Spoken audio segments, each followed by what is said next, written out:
Hi, my name is Andrea Krause, and I am the summer dairy intern for the Marathon County UW Extension. Today, we are going to be talking about how to judge dairy. You may be asking yourself, what is dairy judging, and why should the youth judge dairy?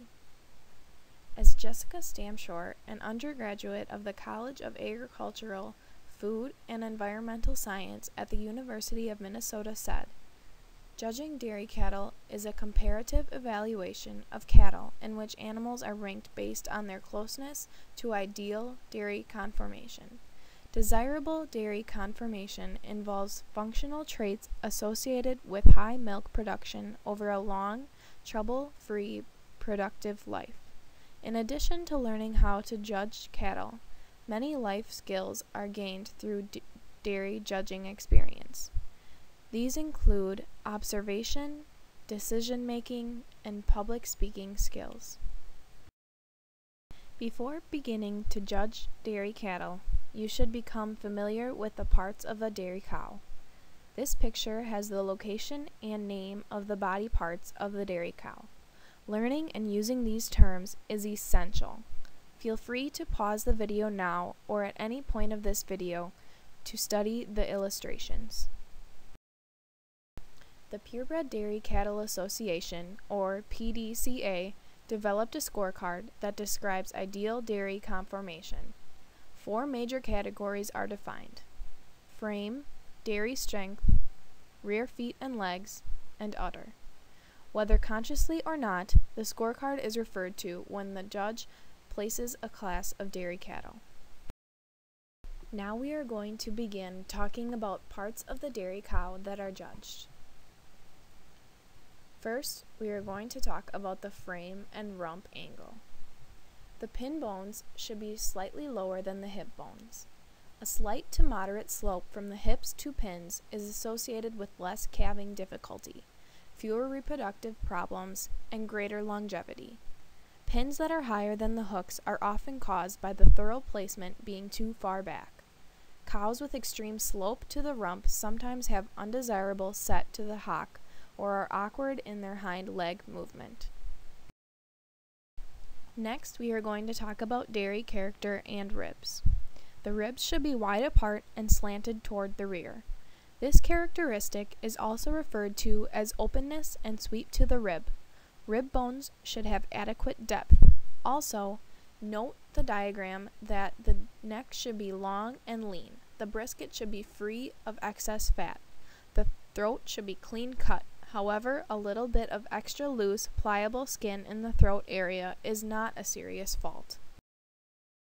When talking about body capacity and the barrel, the depth of the body is evaluated by looking primarily at the rib cage. Traditional thought has associated an increased body capacity with an increased capacity to consume large amounts of forage and hence produce more milk. However, scientific research has not supported this association. Body capacity receives the least amount of weight on the scorecard. Now we are going to talk about the feet and legs from the foot angle.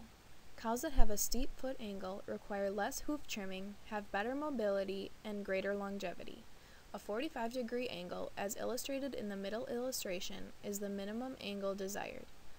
A foot angle steeper than the illustration on the right might interfere with the proper cushioning effect of the pastern and could put undue stress on the joints. This seldom occurs.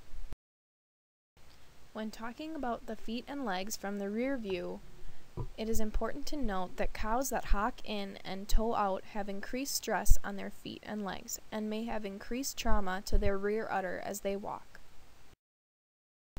When looking at the feet and legs from the side, the average cow has more than the desired set to the hock, putting too much stress on the leg muscles and tendons.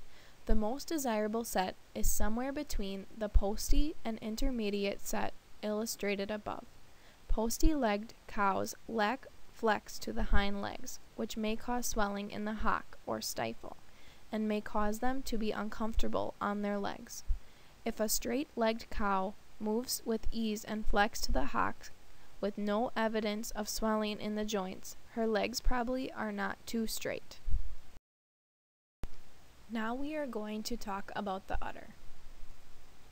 When talking about the rear udder height, the distance between the bottom of the vulva and the top of the milk-secreting tissue determines this height. A high rear udder attachment is thought to be an indicator of more udder capacity. The rear udder width is evaluated at the point of attachment. Like rear udder height, rear udder width is an indicator of udder capacity. The udder depth is the most important physical trait of the udder. It is evaluated as the relationship of the udder floor relative to the hocks. Higher udders are related with less mastitis, less udder injury, and greater longevity. When evaluating udder depth, the age of the cow needs to be taken into account. Udders below the hock are a serious fault. A deep udder cleft is an indicator of a strong median suspensory ligament. This is an elastic ligament up in the center of the udder that provides 60% of the udder's support.